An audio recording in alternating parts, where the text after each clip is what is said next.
할렐루야. 자, 이제 우리 학생들 나를 봐야 됩니다. 네, 나를 봐주세요. 네, 너무 서로 이렇게 붙어서 앉아 있는데 우리 저 주영이하고 서준이하고는 앞으로 뒤로 이렇게. 예, 자, 좋습니다. 조금 넉넉하게 앉아 보세요. 예, 그래요. 감사합니다. 오늘 우리 중고등부 아주 찬양 너무 잘했어요. 감사를 드립니다. 자, 오늘은 추수감사절입니다. 한번 따라서 합시다. 추수감사절. 다시 한번 따라서 하겠습니다. 절기를 지켜라. 네, 절기를 지키라고 하나님께서 그의 백성들에게 명령하셨습니다. 왜 우리가 절기를 지켜야 할까요? 특별히 추수감사절을 우리가 지키는 이유가 어디에 있을까요? 그것은 무엇보다 우리는 하나님의 은혜가 없이는 살 수 없기 때문입니다. 따라서 합시다. 우리는 하나님의 은혜로 삽니다. 하나님께서 우리를 긍휼히 여겨주셔서 예수 그리스도를 우리에게 보내주셨습니다. 우리는 모두 죄로 말미암아 영원한 멸망에 처할 수밖에 없는 사람들이었지만 예수 그리스도께서 우리 죄를 위하여 십자가에 죽으시고 부활하심으로 자신의 죄를 깨닫고 회개하고 예수 그리스도를 믿는 사람들은 누구나 다 구원을 받게 하셨습니다. 여러분, 누구도 자신의 힘으로 구원을 받을 수 없습니다. 오직 예수 그리스도를 믿음으로만 구원을 받을 수 있습니다. 이것이 하나님의 은혜라는 거예요. 또 우리가 금년 11월 셋째 주일, 이제 1년이 거의 다 갔습니다. 물론 우리가 1년이 끝나는 날은 아니지만 우리는 12월 셋째 주일에 한 해 동안 베풀어 주신 은혜를 헤아리고 기억하며 감사를 드립니다. 우리가 어떻게 여기까지 왔습니까? 지금까지 우리가 어떻게 살아왔습니까? 우리가 곰곰이 생각하고 헤아려 보면 하나님의 은혜로 살아온 겁니다. 하나님의 은혜가 없이는 우리는 한순간도 살아갈 수가 없어요. 우리는 건강할 때는 건강의 소중함을 잘 모르고요. 우리가 생명을 누리고 있을 때는 생명의 소중함을 잘 모릅니다. 그런데 이 모든 거 하나님이 주신 거예요. 하나님이 우리를 지켜주시고 하나님이 우리를 보호하시고 하나님이 우리를 인도하시고 하나님께서 우리에게 은혜와 복을 주셨기 때문에 오늘 우리가 여기까지 살아온 겁니다.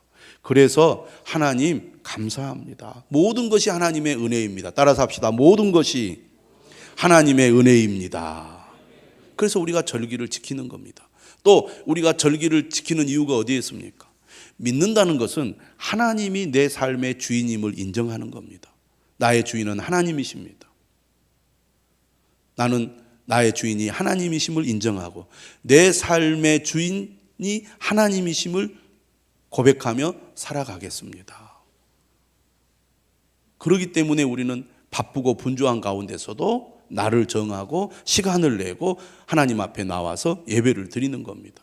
하나님의 주인 되심을 인정하는 삶, 그것이 하나님이 원하시는 거죠. 추수감사절은 이벤트입니다. 이벤트. 여러분, 부모님의 생일이라든지 뭐 결혼기념일이라든지 결혼식이라든지 이렇게 우리가 중요한 날은 특별한 마음으로 지키고 또 그것을 준비합니다. 추수감사절은 그런 의미로 드리는 겁니다.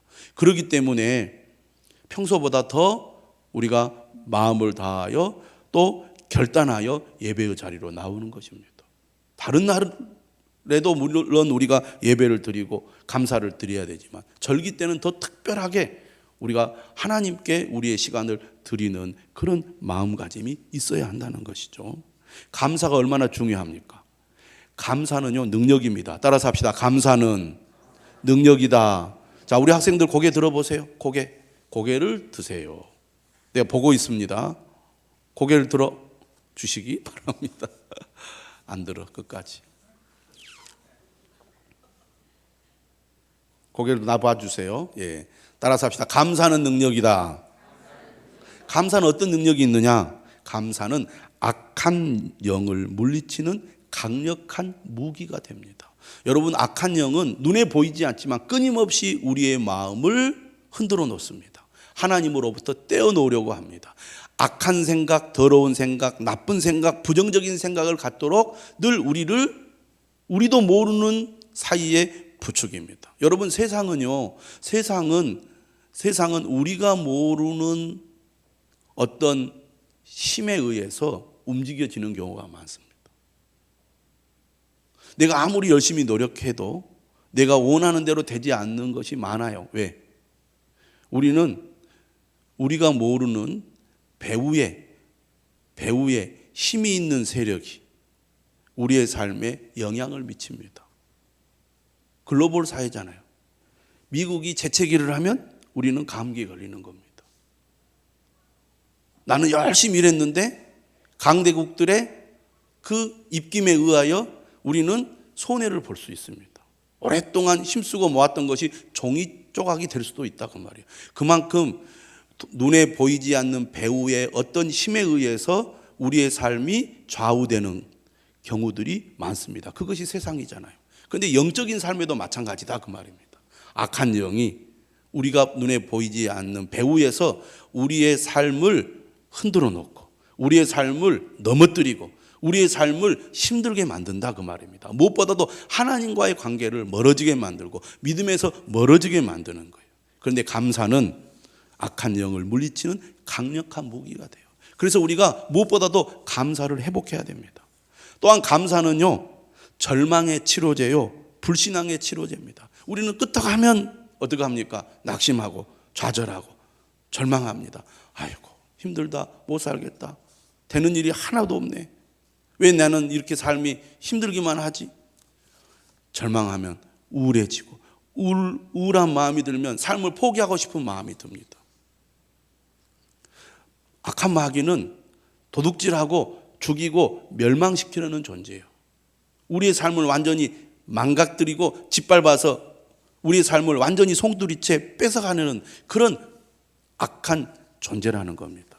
그런데요, 감사는 절망을 치료해줘요. 감사를 우리가 회복하면요, 절망이 사라지게 되는 것입니다. 뿐만 아니라 감사는 믿음의 촉진제예요. 따라서 합시다. 감사는 믿음을 키우는 촉진제다. 그래서 힘들고 어려울 때 늘 우리의 마음이 부정적인 생각으로, 불신앙의 생각으로 우리의 마음이 늘 짓누를 때 감사합니다 라고 고백해 보시면 어둠이 물러가고 절망이 물러가고 불신앙이 물러가는 거예요. 그래서 여러분, 일부러 억지로 감사를 해야 됩니다. 늘 세상에 대한 부정적인 생각으로 여러분 마음이 가득 차 있습니까? 아침에 일어나면 힘이 빠지고 절망적인 생각으로 여러분 마음을 힘들게 합니까? 일어나자마자 하나님 감사합니다. 감사할 것이 뭐가 있어요?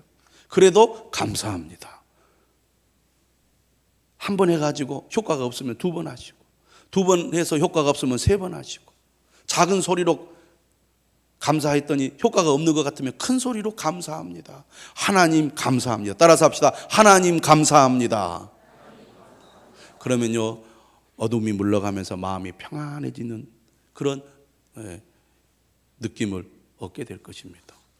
감사가 중요한 거예요. 아, 내가 그동안 감사를 잊고 살았구나. 감사하며 살아야지. 늘 내 입에서 불평, 원망, 부정적인 말이 끊이지 않았는데 내가 이제부터라도 감사하며 살아야지. 힘들고 어려울수록 더욱 감사해야지. 추수감사절을 맞이하여 그렇게 여러분들이 다짐하고 결단할 수 있기를 바랍니다. 할렐루야. 오늘은 사사 기드온 이야기를 하려고 합니다. 기드온은 사사인데, 사사는 왕이 존재하기 전에 이스라엘 백성들을 고통에서 구원하는 구원자의 역할을 한 사람입니다. 사사 시대는 이스라엘 백성들이 가나안을 정복한 이후에 왕이 세워지기 전까지 활동했던 시기입니다. 그런데 이때 이스라엘 백성들이 정말 어렵게 살았어요. 특별히 기드온이 등장하던 때 이스라엘 백성들은 미디안이라는 이웃 나라의 압제와 침략을 받았는데, 이 미디안 사람들이 수가 얼마나 많은지, 이스라엘 백성들이 농사만 지으면 어떻게 알고 우르르 몰려들어와서 다 뺏어가는 거예요. 야, 왜 내 것을 뺏어가? 그렇게 하고 싶겠지만 그렇게 하다가는 목숨을 부지하기 어려워서 말도 못합니다. 등치가 이만하게 커도 미디안 사람들이 와가지고 야 내놔, 짐승도 내놓고 곡식도 내놔. 그러면 내놓을 수밖에 없어요. 그래서 멀쩡한 집에 살 수가 없으니까 이스라엘 사람들이 어디에 살았느냐? 산에다가 토굴을 파고 몰래 살아요. 몰래 농사를 지어가지고 타작마당에서 타작을 해서 곡식을 이제 뭐라 그럴까요? 수확을 해야 될 텐데 몰래 어디 구덩이를 파가지고 그 구덩이에서 누가 보나 보지 않나 이렇게 몰래 곡식을 수확하는 그런 비참한 삶을 살아야 했습니다. 그래서 얼마나 굶주렸겠습니까? 사람이 먹을 것이 없으면 비참하게 이루 말할 수가 없어요. 그래서 이스라엘 백성들이 어떻게 했겠습니까?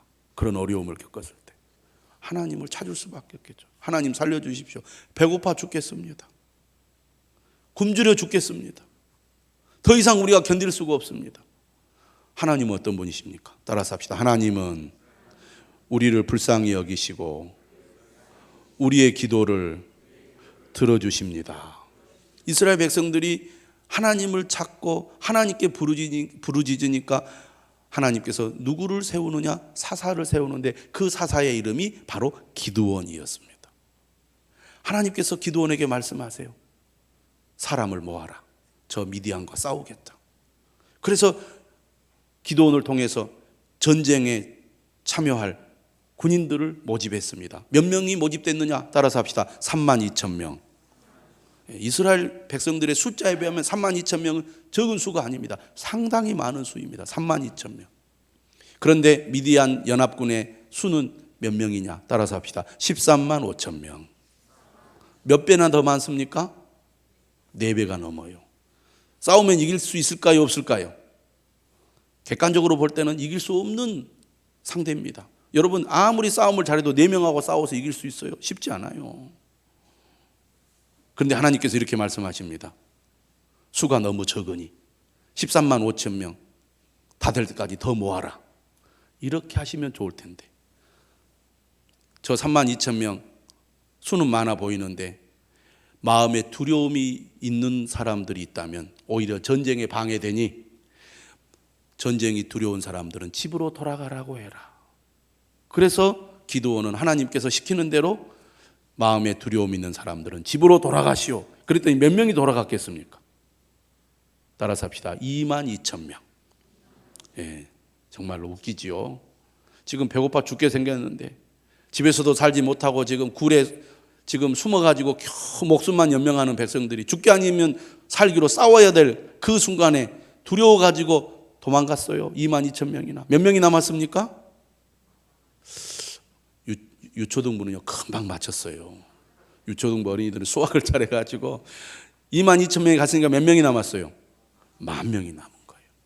근데 이 10,000명하고 13만 5천 명하고 싸워가지고 되겠습니까? 어려운 일이죠. 그런데 하나님께서 이상하신 분이에요. 이 수도 많다 그러는 거예요. 하나님이 수학을 잘 못하시나 봐요. 이 수도 많다. 안 되겠다. 더 수를 줄여야 되겠다. 이 방법을 써봐라. 물가로 데려가서 물을 마시게 해라. 군인들로 하여금.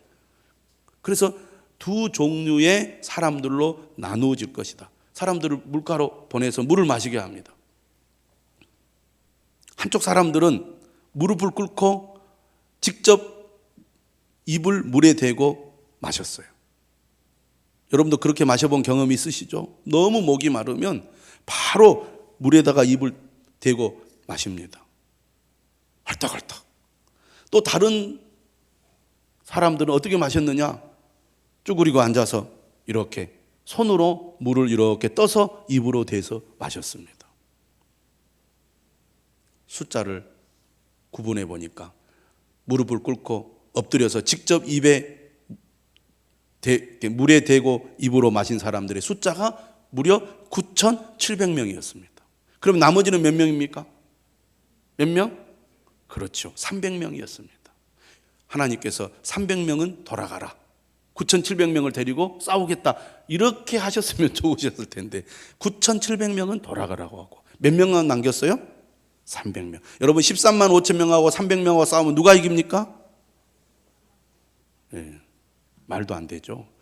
그러면 이 300명이 무슨 뭐 해병대, UDT, 뭐 특전단, 공수부대 그런 사람들이냐? 아니요. 훈련해 보지도 않은, 그들이 훈련할 시간이 어디 있었겠어요.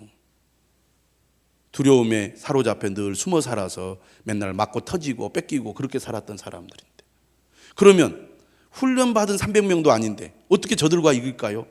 하나님께서 기가 막힌 첨단 무기를 하나님께서 제공해 주시려나 보다, 또 그렇게 생각할 수 있겠잖아요. 근데 하나님의 작전은 또 기가 막혔습니다. 이 전쟁을 위하여 너희가 준비할 것이 있다. 첫째는 나팔을 준비해라. 둘째는 항아리를 준비해라. 그리고 셋째는 횃불을 준비해라. 끝. 이렇게 하시는 거예요. 이상하죠. 그거 가지고 어떻게 전쟁을 하겠습니까? 그런데 하나님은요, 어떤 분이시냐? 하나님은 지혜로우신 분입니다. 하나님은 사람들이 미처 생각하지 못한 방법으로 일하시는 분이에요. 지금 우리의 시각으로 볼 때는 이해할 수 없지만 고대 전쟁에서는 그런 방법이 통했던 것 같아요. 하나님께서 기드온에게 이렇게 작전을 내립니다. 밤 깊은 시간, 그것도 경계병들이, 파수꾼들이 서로 교대하는 약간 어수선한 시간에 그들의 부대에 에워싸가지고 몰래 숨 죽이고 있다가 교대하는 시간에 기드온이 나팔을 불면 300명의 사람들이 세 부대로 나누어서 나팔을 불어라. 그리고 항아리를 부수어 꿰라. 그런 다음에 왼손에 횃불을 들고 함성을 질러라. 그러면 잠을 자고 있던 미디안 군인들이 갑자기 놀래가지고 수많은 적들이 우리 지금 진영을 쳐들어와서 우리를 죽이려고 하는구나라고 착각에 빠질 것이다. 그래서 자다 일어나가지고 도망을 가게 될 것이고, 그러면 이 사람 저 사람 부딪히는데 그 부딪히는 사람들이 누군지 잘 식별이 되지 않으니까 적인 줄 알고 서로 칼로 찔러서 죽이게 될 거다. 그런데 진짜 그런 일이 일어난 거예요. 그래서 하나님의 명령대로 그렇게 했더니 정말 그 수많은 사람들이 서로 죽이니까 순식간에 수많은 사람들이 목숨을 잃고 적은 수가 부랴부랴 그냥 두려워가지고 도망가서 완전히 폐잔병이 되고 만 겁니다. 이것이 기드온 전쟁 이야기의 핵심입니다. 어떻게 보면 싱거운 얘기일 수 있습니다. 정말 그렇게 하면 될까? 여러분 같으면 하나님께서 기드온에게 300명만 데리고 전쟁에 나가라. 그리고 항아리와 나팔과 그리고 횃불만 들고 나가라. 그러면 여러분 같으면 어떻게 하겠습니까? 하나님 정말 몰라도 너무 모르시네. 우리 다 죽으라는 말입니까? 그런데 기드온은 하나님의 명령대로 순종했습니다. 순종했더니 정말 도저히 이해할 수 없는 일이 일어나서 전쟁에 큰 승리를 거두게 된 겁니다. 전쟁의 승패는 사람의 수의 많음에 달려있지 않다는 것입니다. 전쟁의 승패는 누구에게 달려있다? 따라서 합시다. 하나님께 달려있다. 하나님은 어떤 분이시냐? 하나님은 어려움 가운데 있는 그의 백성들을 도우실 뿐만 아니라 어려움 가운데 처해 있는 백성들을 일으켜서 승리를 거두게 하시는 하나님이세요. 따라서 합시다. 하나님은 우리에게 승리를 주십니다. 여러분, 인생은 어떻게 보면 싸움이고 전쟁입니다. 여러분, 우리 학생들도 지금 아침 일찍 일어나서 학교 가서 공부하고 또 끝나고 학원 가고 집에 와서 또 공부하고 그런 일들을 계속 합니다. 초등학교 6학년 유치원부터 다녔으니까 여러분들 얼마나 학교 가서 공부를 많이 했어요. 어렸을 때부터 어떤 어린이들은 1살도 안 돼서부터 어린이집 다녔을 거예요. 그러니까 지금 여러분들이 고등학교 졸업할 때까지 19살이고 대학 졸업하면 23살, 24살 되는데 20년 이상을 죽기 아니면 살기로 공부를 해요. 얼마나 힘들고 지겨운 일입니까? 전쟁터가 따로 없어요. 그런데요, 어른이 되면요 더 힘들어요. 목사님도 10대 때는 빨리 어른이 되고 싶다. 그래가지고 목사님이 탁 고등학교 졸업하고 제일 먼저 간 곳이 다방이었습니다. 어른들이 다방을 들어가는데 다방을 들어갈 수가 있어야죠. 지금 카페하고 달라요. 옛날 다방은 어른들만 들어가거든요. 나도 다방을 가고 싶다. 그래서 고등학교 3학년을 마치자마자 우리 교회 학생들과 같이 탁 다방에 들어가서 우리도 커피 한 잔 주세요. 어른이 되고 싶어서. 그런데 어른이 되면요 편할 줄 알고 더 자유로울 줄 알았더니 안 그래요. 인생은 전쟁터예요. 그래서 늘 넘어지고 어려움을 겪습니다. 그런데 하나님은 어떤 분이시냐? 삶의 어려움과 위기와 싸울 때 우리에게 승리를 주세요. 하나님 의지하고 하나님의 말씀을 믿고 믿음으로 살아갈 때 하나님은 우리에게 승리를 주십니다. 따라서 합시다. 하나님은 우리에게 승리를 주십니다. 여러분, 코로나 바이러스 때문에 작년부터 지금까지 오늘도 지금 3,000명이 넘게 바이러스 확진자가 나왔어요. 언제 끝날지 모르겠어요. 그런 정말 혼란스러운 2년을 지금 보내고 있습니다. 그런 어려운 시기에 우리 학생들은 공부하고 있어요.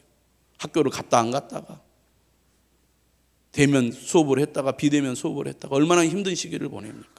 그런데 여러분, 그럼에도 불구하고 우리가 여기까지 살아왔고 오늘까지 살아왔습니다. 하나님의 은혜입니다. 앞으로도 하나님께서 우리를 인도해 주시고 도와주실 겁니다. 우리는 그 믿음이 있습니다. 말씀대로 살면 하나님께서 도와주십니다. 승리하게 하십니다. 그 믿음을 우리가 가져야 되겠습니다. 그리고 그러한 승리를 주시는 하나님께 감사해야 되지 않을까요? 하나님 감사합니다. 지금까지 지켜주시고 인도해 주신 하나님 감사합니다. 앞으로도 우리를 지켜주시고 인도해 주실 것을 믿고 감사를 드립니다. 마음을 다하여 힘을 다하여 뜻을 다하여 하나님을 사랑하고 하나님께 감사를 드려야 하지 않겠습니까? 추수감사절 하나님께서 베푸신 은혜를 헤아리고 기억하여 마음을 다하여 감사를 선포하고 감사를 드리는 날이 바로 추수감사절입니다. 그 은혜가 우리 학생들, 우리 성도들에게 있기를 주님의 이름으로 축원합니다.